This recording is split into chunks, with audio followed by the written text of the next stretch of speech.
ওরা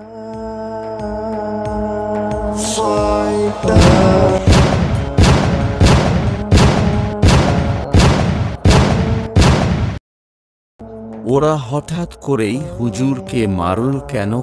কোন এক কারণ তো অবশ্যই রয়েছে। সেই ঘটনাটা জানার আগে আমাদের জানতে হবে কে এই ডাকাত।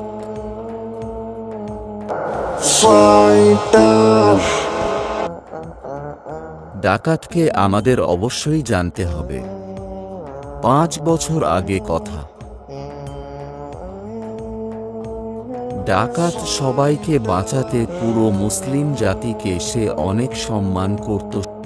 সবাইকে সে সমস্ত বিপদ থেকে রক্ষা করার চেষ্টা করত।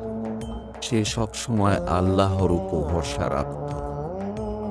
একদিন কিছু দুষ্ট লোকেরা এসে তাকে শেষ করে দেয়, তার সাথে হুজুরকেও শেষ করে দেয়।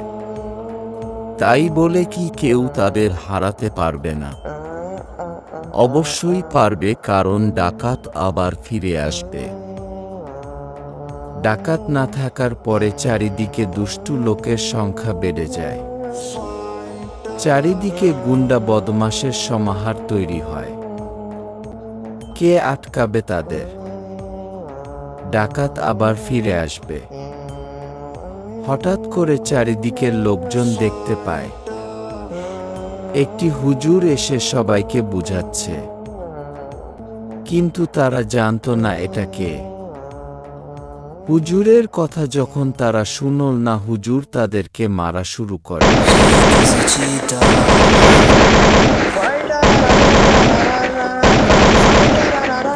তারপর তারা ভয়ে বলে, কি করতে হবে আমাদের?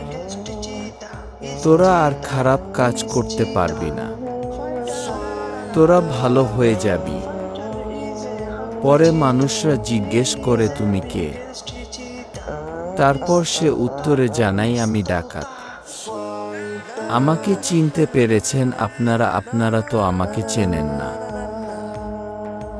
যে হুজুরকে মরতে দেখেছেন ও আমার ভাই। এখন সবাইকে ভালো করতে আমাকে ফিরে আসতে হলো। ডাকাতকে দেখে খারাপ লোকেরা সবাই ভয়ে দৌড় মারল। কারণ ডাকাতে হিংস্রতা দেখে সবাই ভয় পায়। সাধারণ মানুষের কাছে ডাকাত একজন সিংহ। ডাকাত একজন ইন্টারন্যাশনাল ফাইটার। তাই তাকে সবাই ফাইটার বলে সম্বোধন করতে লাগলো।